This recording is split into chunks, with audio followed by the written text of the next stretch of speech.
Good afternoon, my friends, my brothers, my sisters. Mark Andes is here. Barbara Teachy is here. It's Friday, September 4th. This is the beginning of the Labor Day weekend. And thank you all for being here. Mark Maselli is here. Thank goodness it's Friday indeed. My name's Hank Linderman. You know me. I'm running for Congress here in Kentucky's 2nd District. And as always, we're asking you to please share this so that we can spread our message as far as possible. This is the most unusual election in my time, most unusual year of my life, and I've had some unusual years. Let's get a quick look outside here at lovely Falls of Rough and see if we get a little comfort from looking at the lake. Oh, I hear some wind blowing. And maybe some people playing around. Yes, I'm glad everybody's here. I'm glad you're sharing. This is great. Let's go back here. You know, we are going through such a weird time, and I'm afraid it's only going to get worse. I think that we're going to see all sorts of shenanigans as we go forward in this election and all sorts of misrepresentations. A story I saw today is apparently the RNC is taking pictures of Joe Biden and aging them to make him look older than he actually is. You know, they're going to do whatever they can to keep this president in place. We're going to talk about that here in just a moment. But first, let's have a look at our numbers, which are not great. They continue to be, because we don't have any kind of national plan. We don't have any kind of approach to this. And you know, we could go Godzilla, of course, but that's not happening yet. Notice that we are getting awfully close. Oh, sorry, I'm on the wrong page. Let's look up here, see if this is the right one. No, I've missed the very first one. Well, I guess I have to tell you this. Let's do it this way. There's that. We are getting very close to 190,000 deaths. In fact, we might be over it right now here in the United States because we don't have a national plan. We're looking right now at the top states and look at that 4,500 new cases in California, almost 4,000 in Texas, almost 4,000 in Florida. So Georgia coming up on 3,000 cases.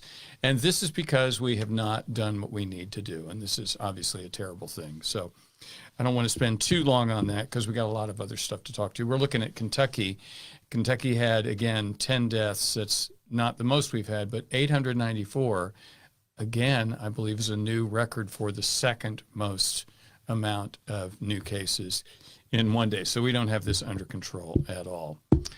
Now, the story today that I thought was really fascinating is about Stars and Stripes. And sorry about that ad right there, the Bank of Clarkson. I wish there was a way for me to drag my face and down there, but whatever, they get a free advertisement. Anyway, 2 more record days here, Cindy says. 119 directly attributable to the rally just here in South Dakota. Mark Maselli from a post by John Yarmouth. After being briefed by then Chairman of the Joint Chief of Staff's General Dunford, the president said to his aides, "That guy is smart. Why did he join the military?" We're going to talk about that because President Trump has he gone too far yet? You know, we keep thinking this guy's gone too far and that his base won't support him, but so far that hasn't happened. So Stars and Stripes, if you're not familiar with it, is the newspaper of the Armed Forces of the United States. So the story is apparently President Trump wants to shut down Stars and Stripes, you know, which I find hard to believe. So here's what we go. Even for those of us who are all too wearily familiar with President Donald Trump's disdain for journalists, his administration's latest attack on the free press is a bit of a jaw-dropper. In a heretofore unpublicized recent memo, the Pentagon delivered an order to shut down Stars and Stripes, a newspaper that's been a lifeline and a voice for American troops, since the Civil War. The memo orders the publisher of the news organization, which now publishes online as well. I went and looked at it today. They do online and print. To present a plan that dissolves the Stars and Stripes by September 15th. That's coming up pretty quick, 11 days, including a specific timeline for vacating government-owned and leased space worldwide. The last newspaper publication in all forms will be September 30th, 2020. The Stars and Stripes has been published since 1861. That was the first issue. And it's printed around the world. It's arguably one of the most powerful weapons our soldiers have carried into battle with them. As a publication that's underwritten by the military, but not answerable to the military, Stars and Stripes embodies that of most American values, the right to speak truth to power. As if an attack on the free press were not enough, the Trump administration's rush to shutter Stars and Stripes also raises constitutional questions. The memo ordering the publication's dissolution claims that administration has the authority to make the move under the president's fiscal year 2021 Defense Department budget request. It zeroed out the $15.5 million annual subsidy for Stars and Stripes, but Congress, which under the Constitution has the power to make decisions about how the public's money is spent, hasn't approved this yet. So that's interesting. In fact, the version the House approved earlier this summer explicitly, that's easy for you to say, overruled the decision to pull the plug, restoring funding for the paper. So there's pushback now to keep the Stars and Stripes going. And even Republicans are supporting it. Lindsey Graham says, quote, as a veteran who has served overseas, I know the value of Stars and Stripes. I know what it brings to their readers, telling the reporter that shutting down the paper before the Senate acts would be premature. Trump's eagerness to kill Stars and Stripes is hard to fathom, as the senators note in their letter. The $15.5 million saved by eliminating the newspaper's subsidy would have a negligible impact on the Pentagon's $700 billion budget. But it would have an enormous impact on the paper's more than 1.3 million readers. It would eliminate a symbol of the U.S. commitment to press freedom, flout the judgment of generations of military leaders, and usurp the authority that the Constitution gives the Congress to make decisions about how the government spends its money. Stars and Stripes was born in the midst of a war to decide what America stood for. Now it looks like another such battle will decide its fate. This is a terrible thing. And I kind of can't believe that this is something, I can't believe that President Trump is shutting down Stars and Stripes. Actually, I can believe it. I don't know why he's doing it. It doesn't make much sense to me. So let's get on to the big story of today, and that is that we are seeing a story that showed up in the Atlantic. And let me see if I can show you the headline to it. This was in the Atlantic. I believe it's from yesterday.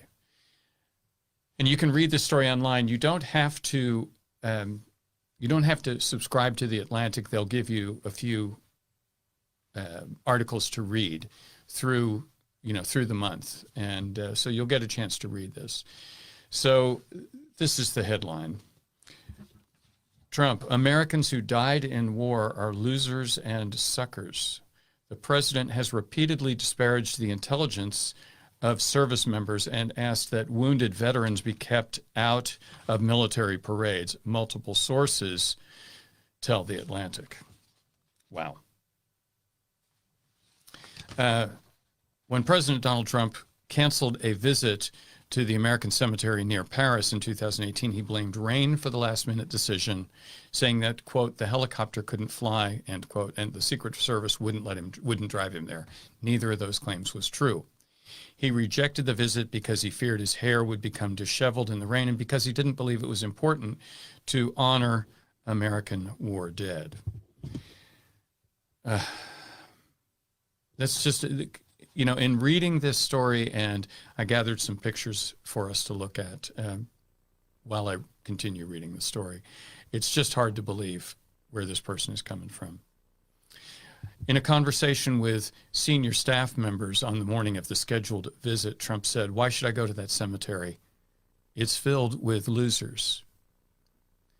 In a separate conversation on the same trip, Trump referred to the more than 1,800 Marines who lost their lives at Belleau Wood as suckers for getting killed.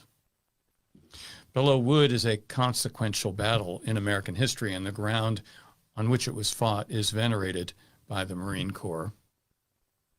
America and its allies stopped the German advance towards Paris there in the spring of 1918, but Trump, on that same trip, asked his aides, who were the good guys in this war?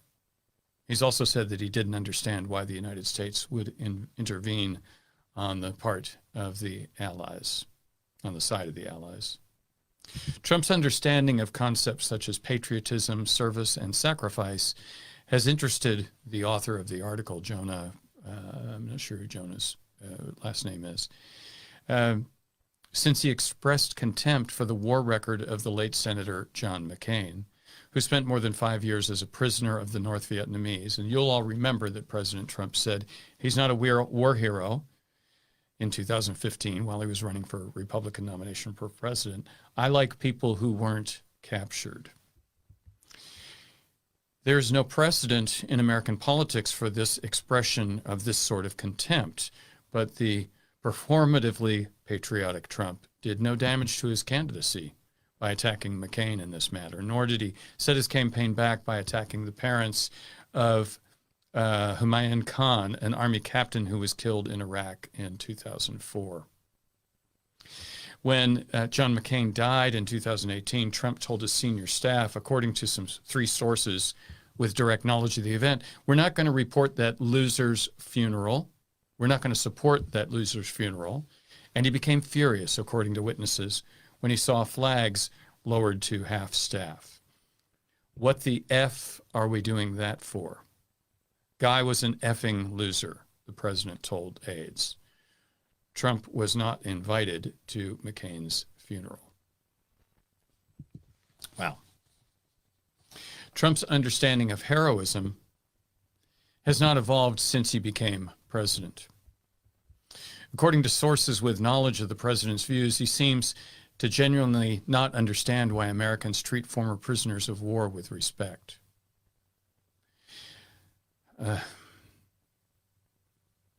Trump referred to former President George H.W. Bush as a loser for being shot down by the Japanese as a Navy pilot in World War II. Robert Kelly was killed in 2010 in Afghanistan. He was 29, and Trump went to visit his grave. Trump was meant on this visit to join John Kelly in paying respects at his son's grave and to comfort the families of other fallen service members. But according to sources with knowledge of the visit, Trump, while standing by Robert Kelly's grave, turned directly to the man's father and said, I don't get it. What was in it for them? Kelly, the father who declined to comment for the story, initially believed that Trump was making a ham-handed reference to the selflessness of America's all-volunteer force. But later he came to realize that Trump simply doesn't understand. He simply doesn't understand non-transactional life choices. He can't fathom the idea of doing something for someone other than himself. One of Kelly's friends, a retired 4-star general, told me. He just thinks that anyone who does anything when there's no direct personal gain to be had is a sucker. There's no money in serving the nation. Trump can't imagine anyone else's pain. That's why he would say this to the father of a fallen Marine on Memorial Day in the cemetery where the son was buried. That's pretty overwhelming for me. I don't know how difficult that is for you, but I find it exceptionally difficult to consider all of that. I honestly can't believe it. And I hope that those who have supported President Trump will pay attention to this. How much further does he have to go to tell you that he's really not fit to serve? He's not fit to serve the United States of America. We've known that for quite some time. We are all focused here at Getting Angry on doing the right thing and being ready to vote in November. We're going to be voting early. A lot of us will be mailing in our ballots. We're going to be canvassing door to door. We're going to get the word out there. But folks, you got to vote. It's not going to be enough to vote, to contribute, to say some things on Facebook. You're going to have to get out there and work and help and make sure you've done everything you can to make this the last year of Donald Trump's presidency. We have one more thing to look at, because tomorrow is Labor Day, and let's get a look. This looks to be from quite some time ago. I love this artwork, this Art Deco artwork. Tomorrow is Labor Day, or Monday is Labor Day, but this weekend is Labor Day weekend, and I hope you have a wonderful time. I think I'm going to take Monday off, so I will not be here on Monday because of the holiday. So I will be back on Tuesday, and I really will be looking forward to seeing you all on Tuesday. And I hope you will take care of your families, spend some time with those that you love.